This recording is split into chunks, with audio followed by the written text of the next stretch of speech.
మహాగణుడును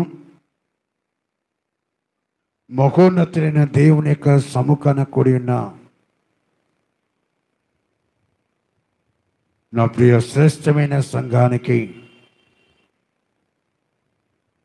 ప్రభును రక్షకుని మోచుకునైన యేసునామం పేట మీకు అందరికీ వందనాలు తెలియజేస్తున్నాను. పరిశుద్ధ గ్రంథములో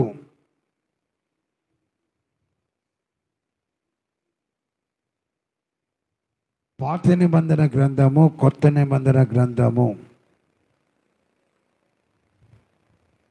అని పరిశుద్ధ గ్రంథాన్ని విభజించడం జరిగిందండి. పాత నిబంధన గ్రంథములు మోషే గారి ద్వారా రాయబడిన 5 పుస్తకాలు: ఆది కాండము, నిర్గమకాండము, లేవి కాండము, సంఖ్యాకాండము, ద్వితీయోపదేశ కాండము. యెహోషువ దగ్గర నుంచి ఎస్తేరు వరకు చరిత్ర గ్రంథాలు అంటారు. యోబు దగ్గర నుంచి పరమగీతముల వరకు కావ్య గ్రంథాలు అంటారు. యెషయా నుండి దానియేలు వరకు పెద్ద పుస్తకాలు, పెద్ద ప్రవక్తల గ్రంథాలు. తర్వాత హోషేయ నుండి మలాకి వరకు చిన్న ప్రవక్తల గ్రంథాలు అని పిలవడం జరిగిందండి. ఈరోజు చిన్న ప్రవక్తలు ప్రవచించిన కాల పుస్తకాల్లో ఒక ప్రవక్త మీకా గారి ద్వారాగా యూదా జనాంగానికి సెలవిచ్చిన మాట మనందరితో దేవుడు ఈ దినాన మనతో మాట్లాడిన ఆశపరుచున్నాడండి. చదవన్న మీకా గ్రంథము 7వ అధ్యాయంలో 15వ వచనములో, ఐగుప్తు దేశం నుండి నీవు వచ్చినప్పుడు జరిగినట్లుగా నేను జనులకు అద్భుతములను కనపరుతును.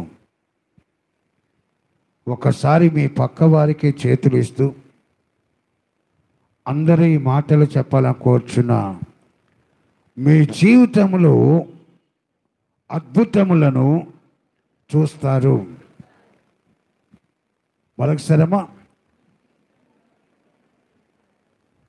సొనుక్కున్నారేటమ్మా గట్టిగా.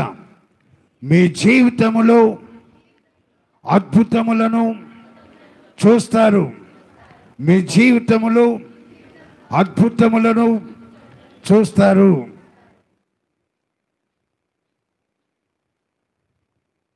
ఆ మాట ఎంత ఇదిగా చెప్పాలండి. అది మనిషిని బ్రతికించాలి.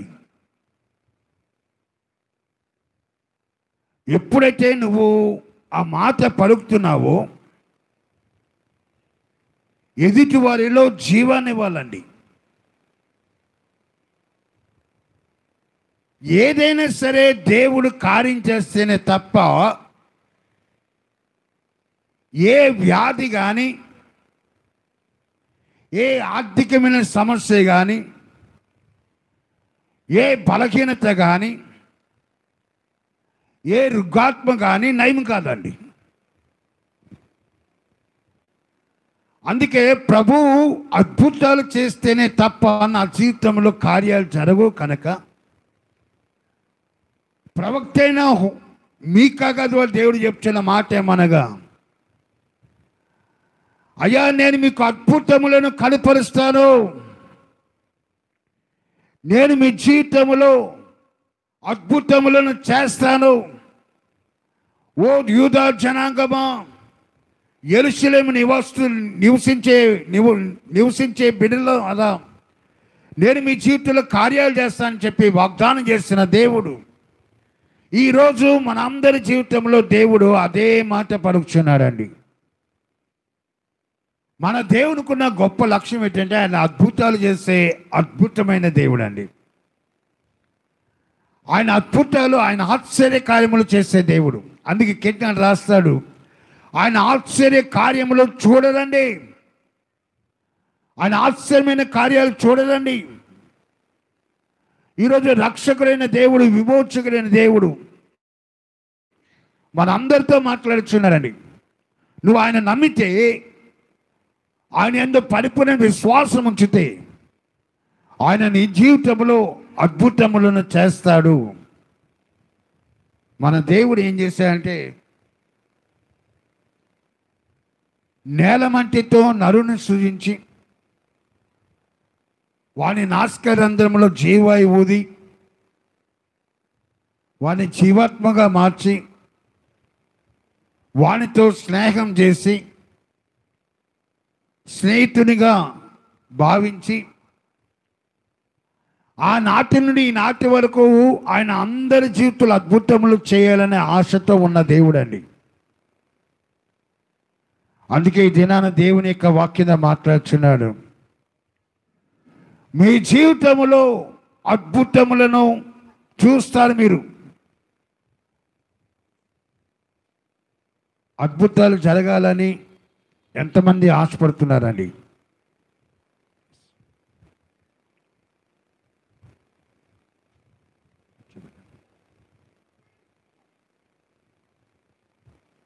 మీ జీవితంలో అద్భుతాలు చూడాలని ఎంతమంది ఆశపడుతున్నారు? అమ్మా చేతులు లేవట్లేదమ్మా. ఏ అద్భుతాలు వద్దా? అయితే ఈ దినాన దేవుడు చెప్పిన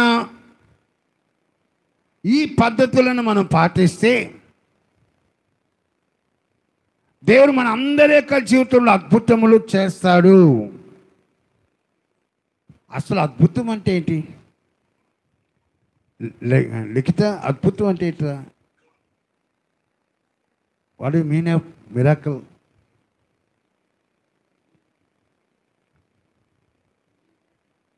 ఊహించని రీతిగా దేవుడు కార్యం చేయట అద్భుతం. ఇది జరగదు.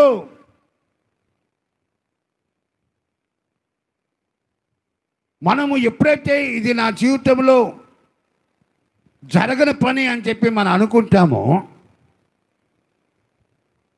దేవుని కార్యాలు ఎప్పుడు కంటికి కనబడవండి. ఒక మిరాకలస్గా జరుగుతాయి ఇవి.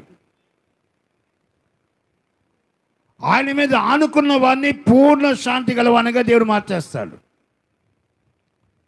ఎప్పుడైతే సంపూర్ణంగా నువ్వు దేవుని మీద ఆనుకుంటావో, సంపూర్ణ సమర్పణతో దేవుని సందుకు వస్తావో,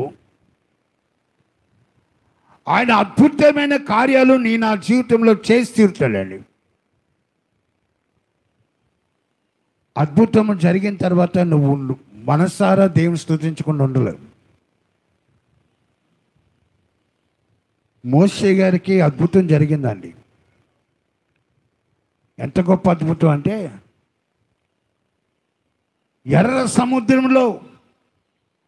ఎర్ర సముద్రం సమీపించినప్పుడు మోషే గారికి ఏం చేయాలో తెలియలేదండి. దేవుడు చెప్పాడు, ఇశ్రాయేలు ప్రజలను తీసుకొని వెళ్ళమన్నాడు, పాలు తేనె కానాను ప్రవేశించే దేశాన్ని వెళ్ళమన్నాడు. మోషే గారు దేవుని యొక్క మాటలకు లోబడి వెళ్ళిపోయాడండి. ఎర్ర సముద్రం ముందుంది. శత్రులు తరిమికొస్తున్నారు, కత్తులు కటారాలు పట్టుకొని. ఈ ప్రజలందరూ లారులు చంపాలని ప్రయత్నం చేస్తున్నారు. ఎడమవైపు చూస్తే కొండలు, కుడివైపు చూస్తే కొండలు, ఎటు తోచని స్థితి. ఆ సమయంలో మోషే చేస్తున్న ఉత్తమమైన పని ఏంటంటే, రెండు చేతులు పైకెత్తి నాయనా, నువ్వు అద్భుతము చేస్తేనే తప్ప నాకు ఆశీర్వాదం రాదునైనా. ఇప్పుడు నువ్వు కార్యం చేయి అయ్యా, ఇప్పుడు నువ్వు నా జీవితంలో గొప్ప కార్యం చేయి నాయనా అని గొంతెత్తి దేవుని యొక్క సన్నిధిలో కన్నీరు గార్చి ప్రార్థించినప్పుడు, ఎర్ర సముద్రం పాయలు చేసిన దేవుడు ఈ ఆ దినాన ఎర్ర సముద్రం దేవుడు ఎలాగైతే పాయలు చేస్తాడో, ఈ దినాన మీ జీవితంలో కూడా ఎర్ర సముద్రం లాంటి సమస్యలే కావచ్చు, ఎర్ర సముద్రం లాంటి అడ్డులే కావచ్చు, ఎర్ర సముద్రం లాంటి మానసిక ఒత్తిడే కావచ్చు, ఎర్ర సముద్రం లాంటి బలహీనతే కావచ్చు, ఎర్ర సముద్రం లాంటి అనారోగ్యమే కావచ్చు, నా యేసు నామములో అద్భుతములు చేసే దేవుడు ఉంటాడండి. నమ్మిన వారు దేవుని స్తోత్రాలు చెప్పను కోరుచున్నాను. హల్లెలూయా. దేవుడు అద్భుతాలు చేయాలంటే మనం చేయవలసిన 4 పనులు, 5 పనులు నుంచి మన జీవితంలో మనం పాటించాలని కోరుచున్నా అండి. ఈ 5 కార్యాలు ఎవరి జీవితంలో ఉంటాయో వారికి దేవుడు ఖచ్చితంగా ఆశ్చర్యమైన కార్యాలు చేయనన్నాడు. ఈరోజు మనం అందరూ ఒకరికొక సెకండ్ ఇచ్చాం కదా. దేవుడు మీ జీవితంలో అద్భుతములు చూస్తారు, మీరు మీ జీవితంలో అద్భుతములు చూస్తారని చెప్పారు కదా. మీరు ఆ చెప్పిన ప్రతి వారు కూడా నా జీవితంలో దేవుడు కార్యం చేయాలంటే, మీ జీవితంలో దేవుడు కార్యం చేయాలంటే ఈ 5 యొక్క సూత్రాలు మనం ఖచ్చితంగా మన జీవితంలో పాటించాలండి. పాటించినప్పుడు దేవుడు ఖచ్చితంగా, మాట ఇచ్చిన దేవుడు, వాగ్దానం ఇచ్చిన దేవుడు నమ్మదగిన దేవుడు అండి. ఆయన మాట తప్పని దేవుడు. ఆయన ఏదైతే సెలవిచ్చాడో సెలవిచ్చిన మాటను బట్టి కార్యాలు చేసే దేవుడు ఆయన. ఇది ఆ గొప్ప దేవుని యొక్క సముఖంలో ఉన్న మనము ఈ 5 యొక్క లక్షణాలు మన జీవితంలో కలిగి ఉండాలని పరిశుద్ధాత్మ దేవుడు మనందరితో మాట్లాడుచున్నాడండి. అందులో మొట్టమొదటిది ఏమనగా ఆదికాండము 18వ అధ్యాయము 22వ వచనము. ఆదికాండము 18వ అధ్యాయము 22వ వచనము.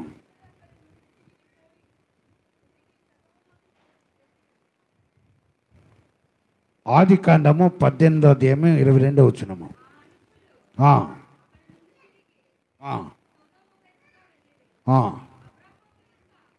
అబ్రహాము ఇంకను యెహోవా సన్నిధిని నిలుచుండెను. అది అండర్లైన్ చేసుకోండి అమ్మా. ఆ మనుషులు అబ్రాహామును విడిచిపెట్టి సొదొమ వైపు ప్రయాణం చేస్తే అబ్రహాము ఇంకను యెహోవా సన్నిధిని నిలుచుండెను. దట్ మీన్స్ ఇంకా అబ్రహాము యొక్క మనసులో ఏదో ఉంది, ఏదో బాధ ఉంది. యెహోవా సన్నిధిని నిలుచున్న అబ్రహాము తన మనసులో ఉన్న గోడు, తన మనసులో ఉన్న చింత, తన మనసులో ఉన్న బాధ దేవుడితో చెప్పుకోవాలని ఆశతో నిలబడ్డాడండి. ఇది యెహోవా సన్నిధి నుండి పారిపోయే ప్రజలు ఉన్నారు. యెహోవా సన్నిధిని ప్రేమించి నిలుచుండే ప్రజలు ఉన్నారండి. చాలామంది యెహోవా సన్నిధిని విడిచిపెట్టి పారిపోవడానికి ఇష్టపడేవారు ఉన్నారండి. కానీ దేవుడి యొక్క వాక్యం ద్వారా మనం గమనించినప్పుడు యోనా దేవుని యెహోవా సన్నిధిలో నిలువక తర్షీషునకు పారిపోయాను కనుక తుఫాను వచ్చింది. యోనా యెహోవా సన్నిధిలో నిలువక తర్షీషునకు టికెట్ కొనుక్కొని వాడ ఎక్కి అడుగు బాగున పడుకున్నా సరే యోనాకు తెలుసండి నా దేవుడు నినివే పంపిస్తే నన్ను వదలడాన్ని. ఈరోజు యెహోవా సన్నిధిని నిలుచుండే బిడ్డలుగా ఉన్నావా? మీ సమస్యలు, మీ కష్టాలు, మీ బాధలు నా దేవునితో నేను చెప్పుకుంటాను అని దేవుని యొక్క సన్నిధిని నిలిచే ప్రజలుగా ఉన్నామా లేక పారిపోయే బిడ్డలుగా ఉన్నామా? అబ్రాహాము యెహోవా సన్నిధిని ఎలా చూచాడో తెలుసండి. అది ఆరాధన స్థలంగా చూశాడండి. అది సహవాసము పొందే స్థలంగా చూచాడు. ఆ యెహోవా సన్నిధిలోనే నాకు బలము సమకూరుతుంది అని దేవుని యొక్క సన్నిధి నిలిచాడండి. అబ్రాహాం నిలిచింది దేనికోసం అంటే అద్భుతమైన కార్యము లోతు గారి కుటుంబంలో జరగాలి. సొదొమ పట్టణంలో ఆ యొక్క లోతు గారు ఉంటున్నారు కాబట్టి ఆ కుటుంబం కోసము దేవుని యొక్క సన్నిధిలో కన్నీరు గార్చడానికి, ఆ కుటుంబం కోసం దేవుని యొక్క పాదాలు పెట్టుకొని బతిమాలడానికి, మొరపెట్టడానికి, విజ్ఞాపన చేయడానికి యెహోవా సన్నిధిని నిలిచాడండి. ఎందుకనగా లోతు కుటుంబము భయంకరమైన పరిస్థితిలో ఉంది. లోతు కుటుంబము సమస్యల్లో ఉందండి. లోతు కుటుంబం మానసిక ఒత్తిడిలో ఉంది. అందుకే అబ్రాహాము లోతుగా నిమిత్తము దేవుని యొక్క సన్నిధిలో నిలుచుండెను. అది ఏ వాక్య రాయబడింది, దేశము పాడైపోకున్నట్లు ప్రాకారములు దిట్టపరచులకును బద్దల సన్ని నిలుచుటకు తగిన వాడెవరని నేను ఎంత విచారించిన ఒక్కడైనా సరే నాకు కనబడలేదు. దేశమంతా పాడైపోతున్నా సరే, ఇది నా పని కాదు, ఇది నా బాధ్యత కాదు, ఇది నా కర్తవ్యం కాదు అని పారిపోయేవారు చాలామంది ఉన్నారండి. కానీ ఈరోజు దేవుని యొక్క వాక్యంతో మాట్లాడుతున్నాను. అద్భుతములు జరగాలి అంటే యెహోవా సన్నిధిని నిలిచే లక్షణం కలిగి ఉండాలండి. దేవుని యొక్క సన్నిధిలో ఉండే లక్షణం మనకు కలిగి ఉండాలి. ఒక దేవుని యొక్క సన్నిధిలో ఉంటేనే అద్భుతాలను చూడగలవు, ఆశ్చర్యమైన కార్యాలను చూడగలవు. అబ్రాహాము ఒక్కడి వరగా లోతు కుటుంబము కాపాడబడిందండి. లోతు భార్య ఉప్పు స్తంభం అయిపోయింది, కానీ లోతు తన కుమార్తెలతో పాటు ఆయన పారిపోయాడండి. లోతు నీతిమంతునిగా ఉండేనని చెప్పి దేవుని యొక్క వాక్యం మనం చూస్తున్నాం. ఒకటి మనం గమనించాలి, దేవుని యొక్క సన్నిధిని నిలిస్తేనే తప్ప అద్భుతములు జరగవండి. దేవుని యొక్క బిడ్డలు దేవుని యొక్క సన్నిధిని నిలిచి ప్రార్థిస్తేనే కానీ అద్భుతాలు జరగవు. ఇది వాక్యం ద్వారా దేవుడు మాట్లాడుతున్నాడండి. ఫిలిష్తీయులందరూ దండెత్తి దావీదు రాజు మీదకి వచ్చినప్పుడు దావీదు ఒక చిన్న యొక్క బండను పెట్టుకొని ఎలుగెత్తి ఏడుస్తాడని, ప్రభువా వీరందరూ కలిసి నా మీదకి ఉమ్మడిగా వస్తున్నాయన, నేనైతే ఏ యొక్క స్థితిలో ఉన్నానో నీకు తెలుసు, ఇంకా దొరికిపోతాను ఆయన, ఇంకో సెకండ్లో దొరికిపోతాను, నువ్వు నాకు సాయం చేయమని కన్నీరు గార్చి ప్రార్థించినప్పుడు దేవుడు ఒక దూతను పంపి కార్యం చేశాడండి. ఆయన అద్భుతములు చేసే దేవుడు. అందుకే పాటలు దావీదు రాజు, కొండల తట్టు నా కళ్ళు ఇచ్చున్నాను, నాకు సహాయం ఎక్కడ వచ్చాడు, యెహోవాను నాకు సహాయం కలుగును. ఈరోజు పరిశుద్ధుని దేవుడు తన కార్యాలతో మాట్లాడుతున్నాడు. అద్భుతములు నీ జీవితంలో జరగాలంటే యెహోవా సన్నిధిని ప్రేమిస్తూ, యెహోవా సన్నిధిలో మోకరిస్తూ, కన్నీరు కాస్తూ ప్రార్థించే బిడ్డగా నువ్వు మారితే దేవుడు అద్భుతాలు చేస్తాడండి. హన్నా తనకి బిడ్డలు కావాలి. సంతులేని దానిగా ఉన్న హన్న సంతానం కలిగిన స్త్రీగా మారాలని చెప్పి ఆశ ఎంతైతే ఉందో, దానికి ఆ తల్లి చేసిన ఉత్తమైన పని, యెహోవా సన్నిధికి వచ్చినప్పుడు అంతా ఉపవాసం ఉండి వచ్చాను, ఉపవాసంతో దేవుని యొక్క సన్నిధిలో వేడుకొనను, నీ సేవకులని నాకు కలిగిన శ్రమను చూడు, నీ సేవకులని నన్ను మరొక జ్ఞాపం చేసుకో, నీ సేవకులని నాకు మగ సంతానం దయచేయని కన్నీరు కాస్తూ వచ్చింది. కాబట్టి ఆ ప్రార్థనలో ప్రార్థన పరుడైన సమయాన్ని అన్నదండి. ఆ సమయాలు మాత్రమే కాదు, కానీ ఇంకా 5 సంతానము దేవుడు అనుగ్రహించాడు. ఈరోజు వాక్యం దేవుడు మాట్లాడుచున్నాడు. నువ్వు యెహోవా సన్నిధిని నిలిస్తే అద్భుతాలు చూస్తావండి. దేవుని యొక్క సన్నిధిని ప్రేమించడానికి ఇష్టం చూపే బిడ్డగా ఉంటే అద్భుతాలు చూస్తాం. చాలాసార్లు నేను గమనిస్తున్నాను, చాలామంది ఆశీర్వాదము అవ్వకుండా బయటికి వెళ్ళిపోతున్నారండి. ఆశీర్వాదం లేకుండా మీరు బయటికి పోతున్నారు. వన్స్ దేవుని కార్యానికి వచ్చామా, ఆది నుంచి అంతవరకు నువ్వు దేవుని దగ్గర ఉండవలసిందే. నువ్వు ఒకవేళ బయటికి వెళ్ళి ఎన్ని పరిస్థితుల్లో నువ్వు బయటికి వెళ్ళినా సరే ఆశీర్వాదాన్ని పోగొట్టుకుంటూ వస్తామా? ఆశీర్వాదం వచ్చేది దేవుని దగ్గర వస్తుంది, కానీ సేవకుల ద్వారా కాదండి. పరలోకమందు ఉన్న దేవుడిని ఆశ్రయించాలంటే, పరలోకమందు ఉన్న దేవుడిని జీవితంలో అద్భుతాలు చేయాలంటే ఆయన సన్నిధి నిలిచి ప్రార్థించే బిడ్డగా మారాలండి. 1-2 గంటలు మనం ఉండలేకపోతున్నామే. ఇశ్రాయేలు ప్రజలు ఉదయం మొదలుకొని సాయంకాలం వరకు నిలుచున్నారటండి. అలా నిలుచుని అక్కడ మోషే గారి యొక్క మాటలు వింటూ వచ్చారటండి. ఈరోజు దేవుని యొక్క వాక్యం మాట్లాడుచున్నాడు. దేవుడు మీ జీవితంలో అద్భుతాలు చేయాలి అంటే, మన జీవితంలో ఆశీర్వాదాలు సమకూర్చాలంటే, ఆశ్చర్యమైన కార్యాలు చేయగలగాలంటే మనం చేయవలసిన మొదటి పని, నేను నా దేవుని యొక్క సన్నిధి నిలవడం నేర్చుకుంటాను. నేను నా దేవుని యొక్క సన్నిధిలో సమయాన్ని ఎక్కువగా వెచ్చిస్తాను. నా దేవుని యొక్క సన్నిధిలో ప్రార్థనలో నా సమయాన్ని వెచ్చిస్తాను. నా సమయాన్ని పొడిగించుకుంటాను. నేను పావుగంట ప్రార్థన చేస్తే దాన్ని అరగంటగా మార్చుకుంటాను. నేను అరగంట ప్రార్థన చేస్తే 30 గంటగా మార్చుకుంటాను. అలా సమయాన్ని పెంచుకుంటూ వెళితే ఖచ్చితంగా దేవుని యొక్క వాక్యం సెలవిస్తుంది. ఆయన సన్నిధిని నిలిచిన వారు అందరికీ దేవుడు అద్భుతాలు చేస్తాడటండి. అమ్మా, మీరు చేస్తారా?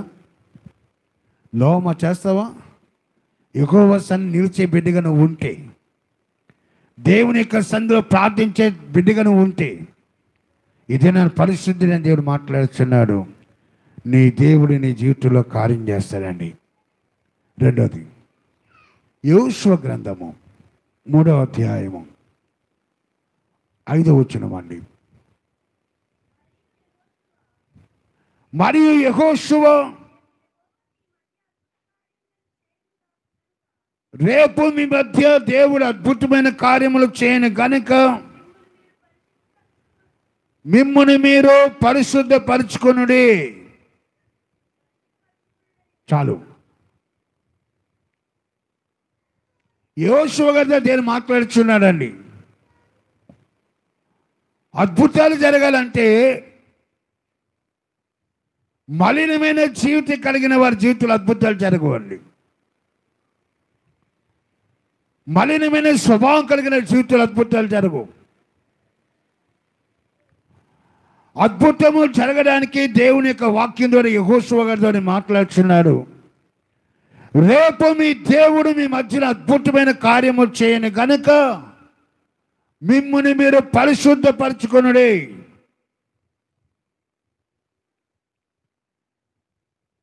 నిద్రపోతున్న తల్లులకమ్మ,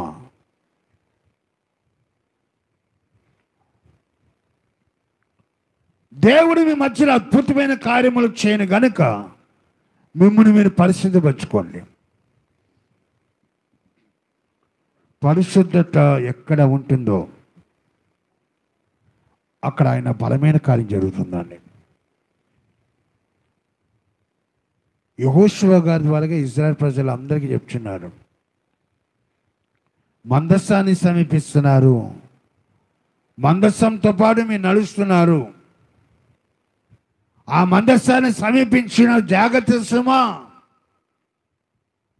మీరు పరిశుద్ధులైన దేవుణ్ణి పరిశుద్ధంగా ఆచరించండి. పరిశుద్ధులైన దేవుని యొక్క సన్నిధిలో మన పరిశుద్ధమైన జీవితాన్ని కలిగి రావాలటండి. పరిశుద్ధత లేకుండా దేవునికి ఇష్టమైనట అసాధ్యము. పరిశుద్ధత చాలా ప్రాముఖ్యమండి. పరిశుద్ధ అలంకరములు ధరించుకుని యెహోవాకు నమస్కారం చేయుడి. దేవుని యొక్క వాక్యం ద్వారా ఎక్కడ కూడా ఒక డాగైనా మచ్చైన దేవుడు చూడకూడదని ఆశపడుతున్నాడండి. మన మాటలు, మన చేతలు, మన క్రియలు, మన తలంపులు, మన ఉద్దేశాలు యావత్తు పరిశుద్ధంగా ఉండాలటండి. రేపు మీ మధ్యన దేవుడు అద్భుతమైన కార్యములు చేయను గనుక మిమ్మల్ని మీరు పరిశుద్ధపరచుకున్న ఆ దినాన్ని యెహోషువతో దేవుడు మాట్లాడిన దేవుడు ఈరోజు మన అందరితో మాట్లాడుతున్నాడండి. రేపు కాదండి, ఈరోజే, ఇప్పుడే దేవుడు మీ మధ్యన అద్భుతమైన కార్యాలు చేయడానికి ఇష్టపడుతున్నాడు. కాబట్టి మీరు పరిశుద్ధత కలిగి ఉండండి. పరిశుద్ధత ఎలా వస్తుందని కీర్తన రాష్ట్రం 32వ కీర్తనలో 4-5 వచనాలు అంటాడు,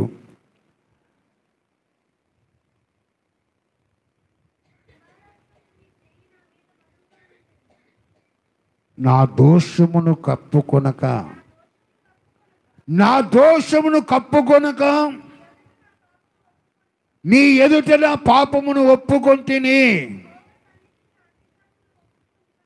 యెహోవా సన్నిధిని అతిక్రమములు ఒప్పుకొందును అనుకుంటుని. చాలండి. కీర్తనకాడ ఎంత చక్కగా రాస్తానంటే, ఒప్పుకొనక, కప్పుకొనక, ఒప్పుకొనక, కప్పుకొనక. అంటే ఒక జనాంగము దేవుని యొక్క సన్నిధికి వచ్చినప్పుడు అంతా కూడా వారి దోషాలు వారు ఒప్పుకునే జనాంగము. మరొక జనాంగము వారి దోషాలు కప్పుకునే జనాంగం అండి. నాకు తెలిసినంత వరకు 100కి 99% కప్పుకునే జనాంగంలోనూ ఉన్నాం. కానీ అయ్యా నేను ఈ తప్పు చేశానయ్యా, ఈ పాపం చేశానే, నన్ను క్షమించు అని ఒప్పుకునే జనాంగంలో మనం లేవండి. చాలామంది ఒక పాపానికి కప్పుకుంటూ అలాగా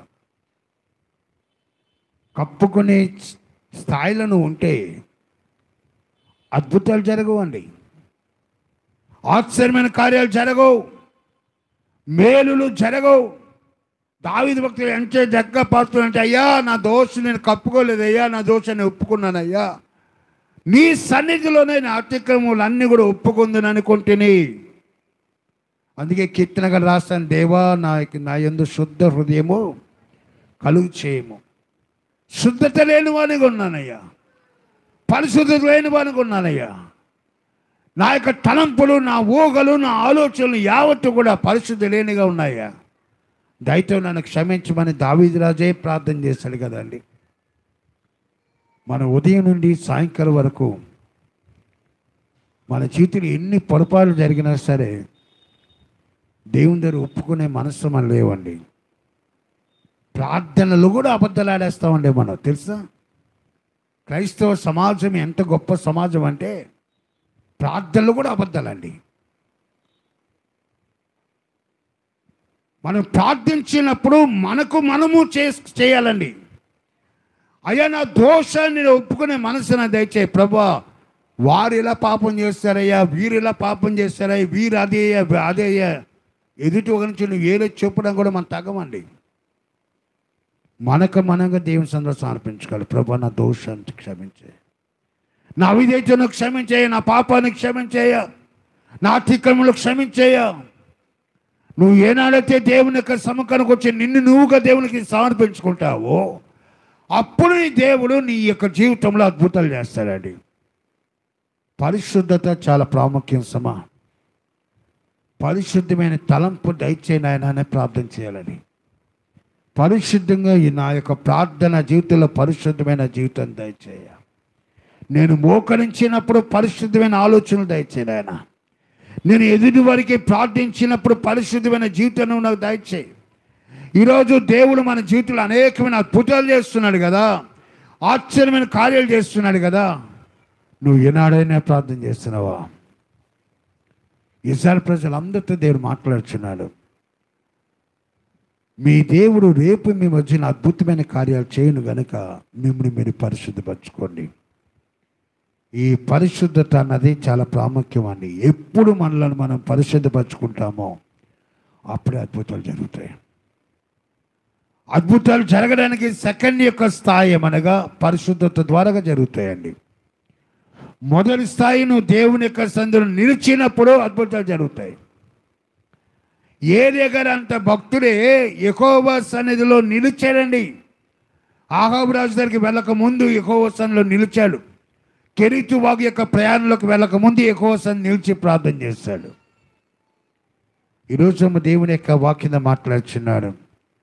దేవుడు అద్భుతమైన కార్యాలు చేయాలి అంటే పరిశుద్ధ ద్వారా చేస్తాడండి. మూడోది యోహాను సువార్త 11వ అధ్యాయము 40 వచనమండి. యోహాను 11:40.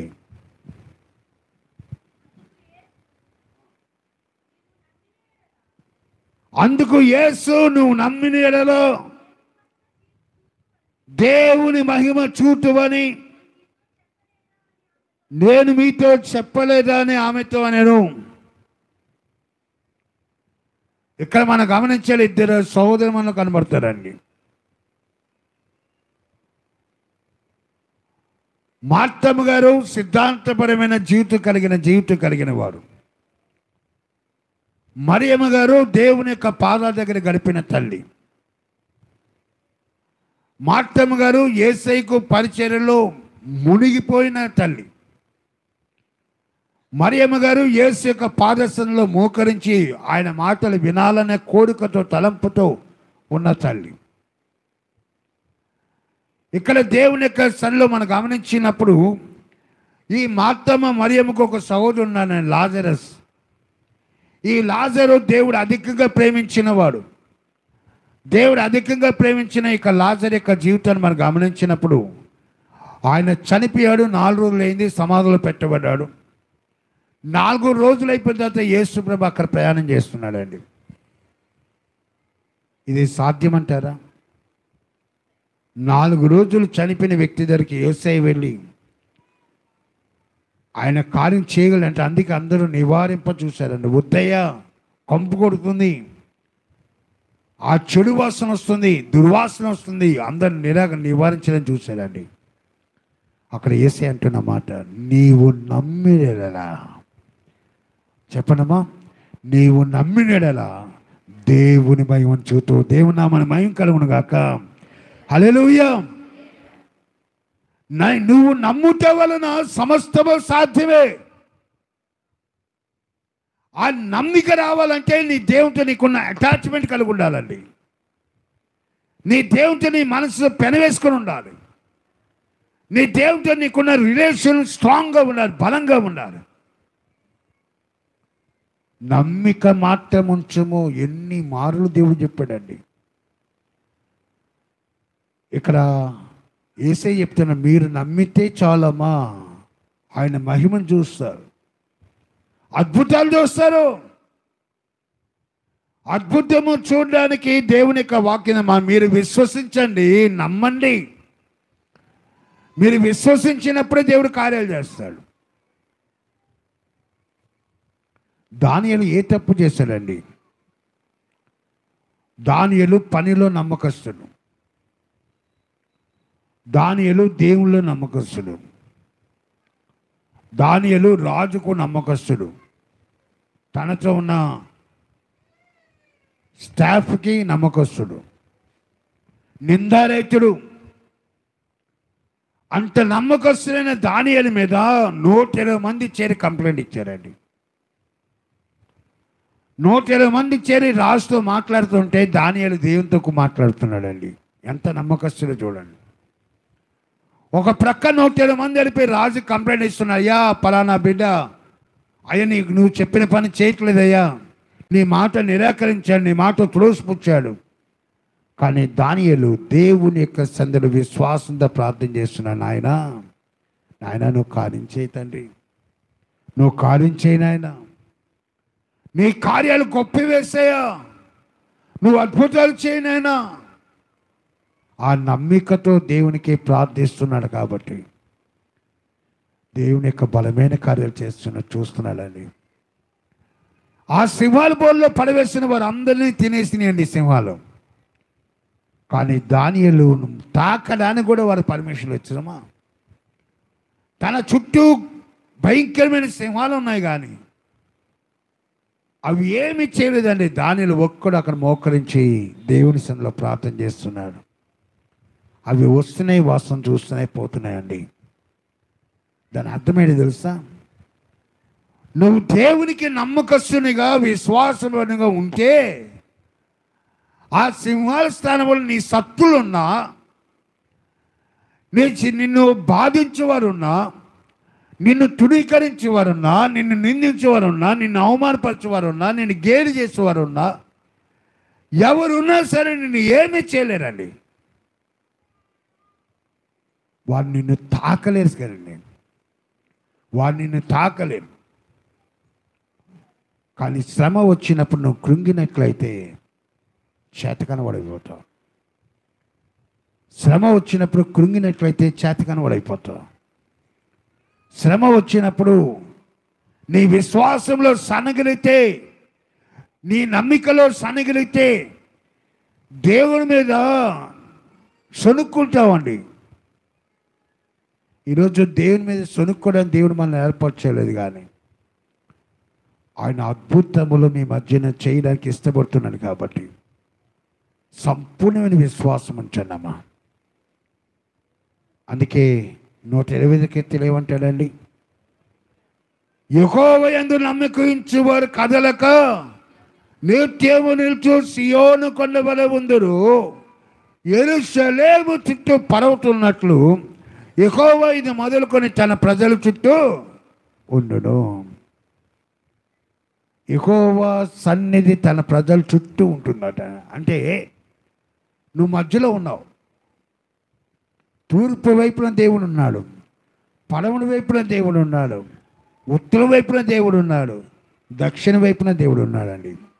ఎక్కడ చూసినా సరే దేవుని యొక్క సన్నిధిలో ఉన్నా కాబట్టి ఎవ్వరూ నేను ఏమి చేయలేరండి. ఆయన సన్నిధిలో నిలిచినంత కాలం నీకు అద్భుతాలు జరుగుతాయి. ఆయన సన్నిధిలో నువ్వు పరిశుద్ధపరుచుకున్నంత కాలం నీ జీవితంలో అద్భుతాలు జరుగుతాయి. ఆయన యందు పరిపూర్ణ విశ్వాసంతో నువ్వు సాగినంత కాలం అద్భుతాలు జరుగుతాయి. అద్భుతమైన కార్యాలు జరగాలంటే స్తోత్రము విశ్వాసం ద్వారాగా, నమ్మిక ద్వారాగా జరుగుతాయండి. ఈ కొండ ఎత్తబడి సముద్రంలో పడవేయబడదు అని సందేహింపక నువ్వు పలికినట్లయితే ఆ కొండలంటే అన్ని కూడా దేవుడు తొలగిస్తాడని. మనం ఏంటంటే డౌట్గా జరుగుతుందా జరగదా అని చెప్పి అనుమానంగా ఉంటాం. కాబట్టి దేవుడు కార్యాచరణకి ఇష్టపడ్డాండి. అందుకంటున్నాడు, మీ జీవితంలో అద్భుతాలు చూస్తారు. ఎప్పుడు అంటే విశ్వాసంతో దేవుల్లో సాగినప్పుడు, విశ్వాసంతో దేవుని యొక్క వాగ్దానాలు ఉచ్చరించినప్పుడు. ఒక క్రైస్తవునికి ఉండవలసిన మంచి లక్షణం ఏంటి తెలుసా? పరిశుద్ధ గ్రంథంలో విశ్వాసంతో భక్తుల జీవితంలో ఏదైతే జరిగిందో దాన్ని ఉచ్చరిస్తూ మనం ప్రార్థన చేయాలండి. ఆ దినాల్లో పలానా హన్నా గారికి కార్యం చేస్తావయ్యా, ఆ దినాన్ని దావీదు గారికి కార్యం చేస్తావయ్యా. ఎప్పుడైతే మనం ఉచ్చరిస్తూ ప్రార్థిస్తామో దేవుని యొక్క కార్యాలు మన జీవితంలో జరుగుతాయండి. అద్భుతమైన కార్యం చేయడానికే అద్భుతకరుడైన యేసు యొక్క సన్నిధికి రావాలి. 4వది యోహాను సువార్త 2వ అధ్యాయం 5వ వచనం అండి. యోహాను సువార్త 2వ అధ్యాయం 5వ వచనం.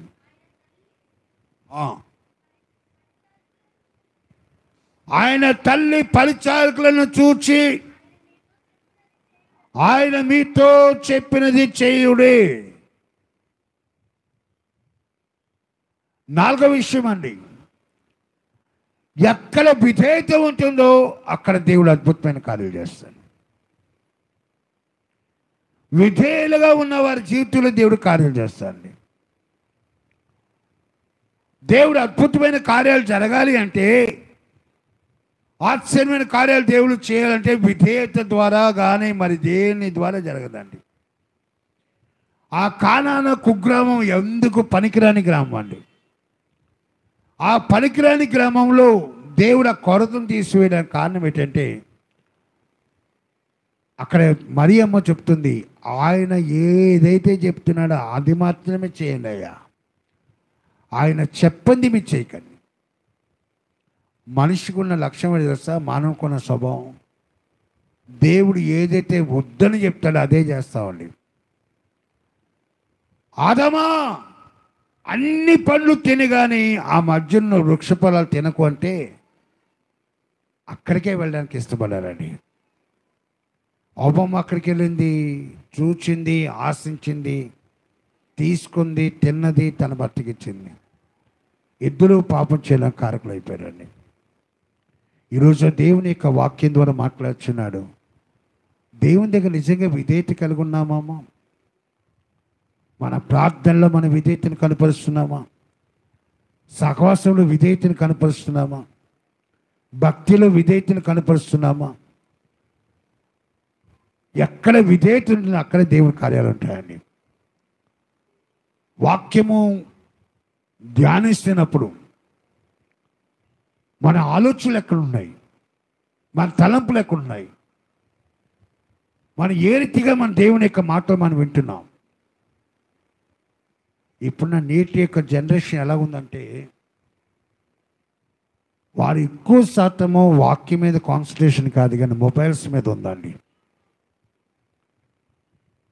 నేటి యొక్క తరములో బిడ్డలు ఎలాగుందంటే, వాక్యము సమయంలో మొబైల్స్లో వెతుక్కోవడం, మొబైల్స్లో చాటింగ్ చేయడం, మొబైల్స్లో అన్నీ చేయడం, అక్కడ దేవుని యొక్క నామాన్ని నిర్లక్ష్యం చేస్తున్నటువంటి. నాకు తెలిసిన ఒక సేవకుడు ఉన్నాడండి. ఆ పాస్టర్ కూడా లక్ష్యం ఏంటంటే, కరెక్ట్గా ఆలయంలో కూర్చోగానే ఆలయం కూర్చొని వాక్యం అవుతూ ఉంటుంది, ఆయనకి ఫోన్ కాల్స్ వస్తూ ఉంటాయండి. పావు గంటకు ఒక కాల్ వస్తుంది, పావు గంటకు ఒక కాల్ వస్తుందండి. ఏందయ్యా వాక్యం వెనకండి ఏంటి డిస్టర్బెన్స్ అని చెప్పి మనం ఎవరన్నా అంటే, నాకు చాలామంది ప్రేయర్స్ కోసం ప్రార్థన చేస్తుంటారండి. నాకు చాలా కాల్స్ వస్తుంటాయి, వాళ్ళ కోసం వీళ్ళ కోసం కాల్స్ వస్తుంటాయి. నాకు మీటింగ్స్, నాకు డీల్స్ కోసం కాల్స్ వస్తుంటాయి. అని చెప్పిన విశ్వాసం కాదు పాస్టర్ గారు. ఒక్కటే మన జ్ఞాపకం పెట్టుకోవాలి, నువ్వు దేవుని యొక్క సందులో ఉన్నప్పుడు, మన దేవునికి విధేయత చూపినప్పుడే అద్భుతాలు జరుగుతాయండి. మన సిట్టింగ్, మన కూర్చున్న మొదలు దేవుని యొక్క మనం చేసే ప్రతి కార్యమైన లెక్కిస్తాడండి. ఎన్ని యొక్క పనులున్నా సరే ఆయన సన్నిధికి ఇచ్చిన ప్రియారిటీ, ఆయన సన్నిధిలో ఉన్న ప్రియారిటీ ద్వారా దేవుడు కార్యం చేస్తాడు. కనుక ఈ 4 లక్షణాలు దేవుడు చూస్తాడండి. ఈ 4 లక్షణాల ద్వారా దేవుడు కార్యాలు చేస్తాడు. ఒకటి, నువ్వు యెహోవా సన్నిధిని నిలిచే బిడ్డగా ఉండాలి. రెండోదిగా నిన్ను నువ్వు పరిశుద్ధపరచుకునే బిడ్డగా ఉండాలి. మూడోదిగా నీ విశ్వాసంలో సాగే బిడ్డగా ఉండాలి. నాలుగోదిగా దేవుని యొక్క మాటకు విధేయత చూపిన బిడ్డగా ఉండాలి. ఈ 4 లక్షణాలు ఎప్పుడైతే ఉంటాయో అప్పుడు దేవుని యొక్క ఆశీర్వాదం వెతుకుతూనే ఎత్తుకు వస్తాయండి. నువ్వు పిలవవసరం లేదు, నాయన నువ్వు నన్ను దీవించు, నన్ను ఆశ్రయించని చెప్పవసరం లేదండి. ఆయన ఆశీర్వాదం నిన్ను వెతుక్కుంటూ నీ ఇంట్లోకి వస్తాయి. మంచి ఎగ్జాంపుల్ చెప్పమంటారా? దావీదు రాజు మందస్సు కోసము ప్రయత్నం చేస్తాడండి. మందస్సము తీసుకురావడానికి దావీదు ఆయన యొక్క జనాన్ని పోగేసుకొని, సైన్యాన్ని పోగేసుకొని ఆయన మందస్సాలు తీసుకుని బయలుదేరి వెళ్తాడు.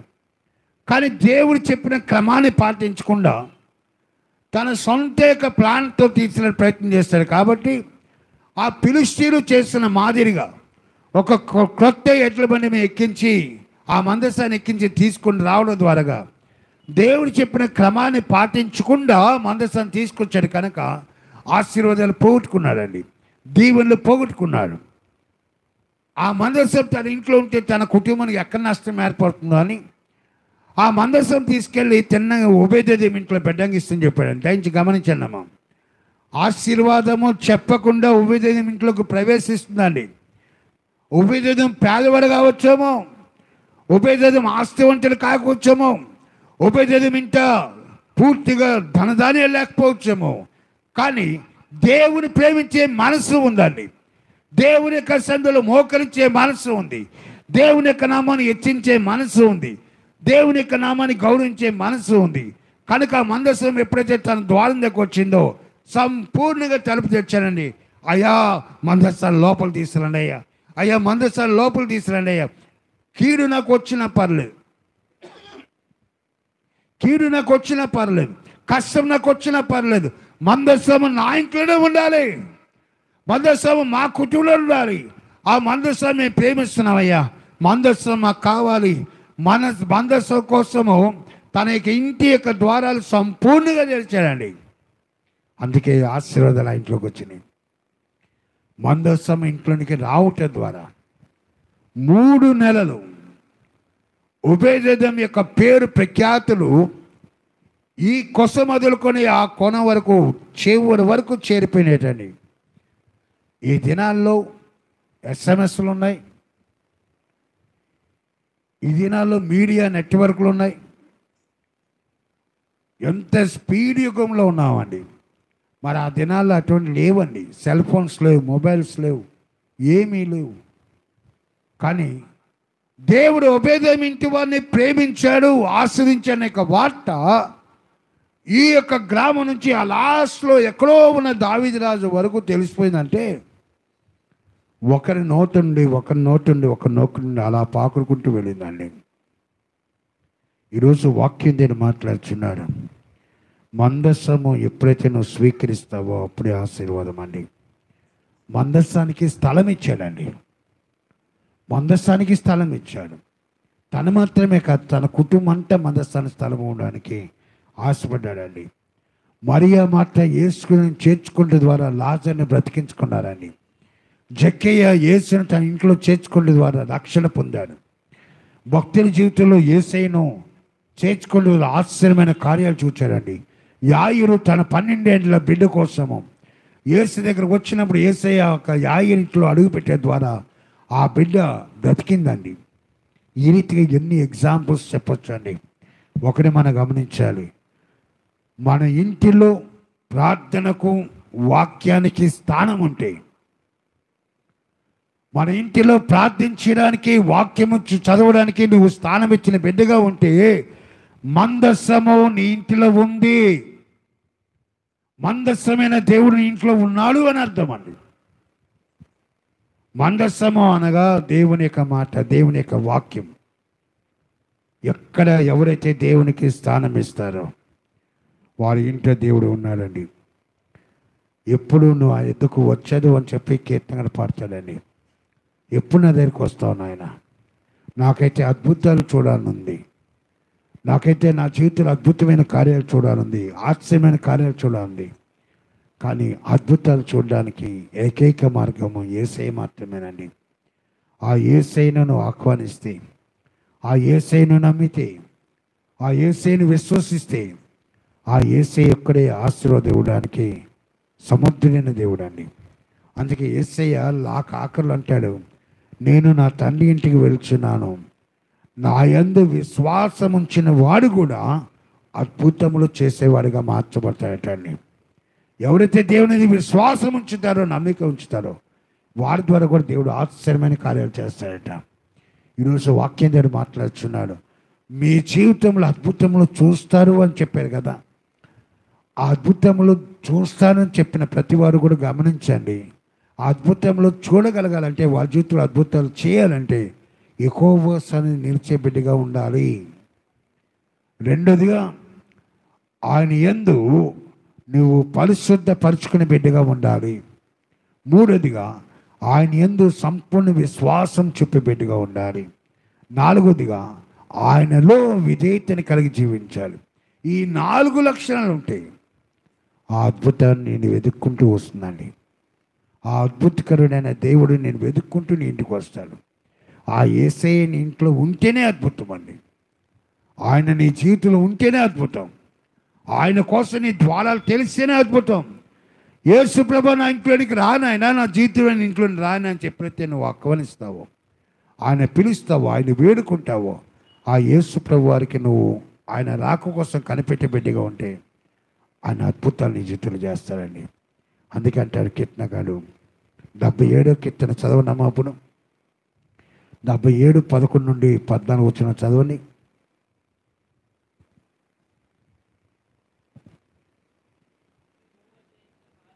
యెహోవా చేసిన కార్యములను, పూర్వము జరిగిన ఆశ్చర్యమైన కార్యములను నేను మనసునకు తెచ్చుకొందును. నీ కార్యమంతయు నేను ధ్యానించుకొందును, నీ క్రియలను ధ్యానించుకొందును. దేవా, నీ మార్గము పరిశుద్ధమైనది. దేవుని వంటి మహాదేవుడు ఎక్కడ ఉన్నారు? ఆశ్చర్య క్రియలు జరిగించు దేవుడు నీవే. జనములలో నీ శక్తిని ప్రత్యక్షపరుచుకున్నావు. చూడండి, ఆశ్చర్య కార్యములు జరిగించు దేవుడు నీవే. ఈరోజు దేవుని యొక్క వాక్యంతో మాట్లాడండి. మీకు అందుకే అన్నాడండి, ఆయన మీ మధ్యన అద్భుతములను కనుపరుస్తాడు.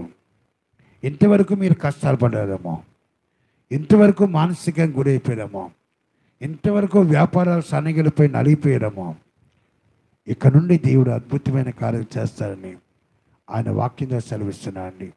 అట్టి ఆశీర్వాద దేవుడు మన అందరికీ అనుగ్రహించి నడిపించి దీవించి బలపరుచును గాక. ఆమేన్.